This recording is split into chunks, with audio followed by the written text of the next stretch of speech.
સુરતના ઉધના કૈલાસનગર ખાતે મિત્રો સાથે બેઠેલા રાહુલ જાદવ નામના યુવક પર માતા ફરેલા યુવકે અંગત અદાવતમાં ચપ્પુ વડે જીવલેણ હુમલો કર્યો હતો. ઈજાગ્રસ્ત યુવકને સારવાર માટે નવી સિવિલ હોસ્પિટલમાં ખસેડવામાં આવ્યો હતો. સુરતના ઉધના વિસ્તારમાં એક ઘટના પ્રકાશમાં આવી છે, જ્યાં એક વ્યક્તિએ અચાનક રેનબો છરા કાઢીને પલંગ પર પડેલા રાહુલ જાદવ નામના યુવક પર જીવલેણ હુમલો કર્યો હતો.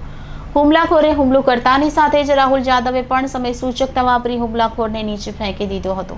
ત્યારબાદ નજીકમાં બેઠેલા લોકો પણ આવીને રાહુલને બચાવવા લાગ્યા હતા. આ સમગ્ર ઘટના ઓફિસમાં લાગેલા સીસીટીવી કેમેરામાં કેદ થઈ ગઈ હતી, જેમાં સ્પષ્ટ દેખાય છે કે હુમલાખોરે રાહુલ જાદવને મારવા ષડયંત્ર રચીને આવ્યો હતો, પરંતુ હુમલાખોર નિષ્ફળ ગયો હતો.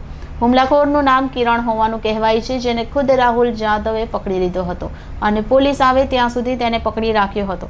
ઈજાગ્રસ્ત યુવકને સારવાર માટે નવી સિવિલ હોસ્પિટલમાં લઈ જવામાં આવ્યો હતો.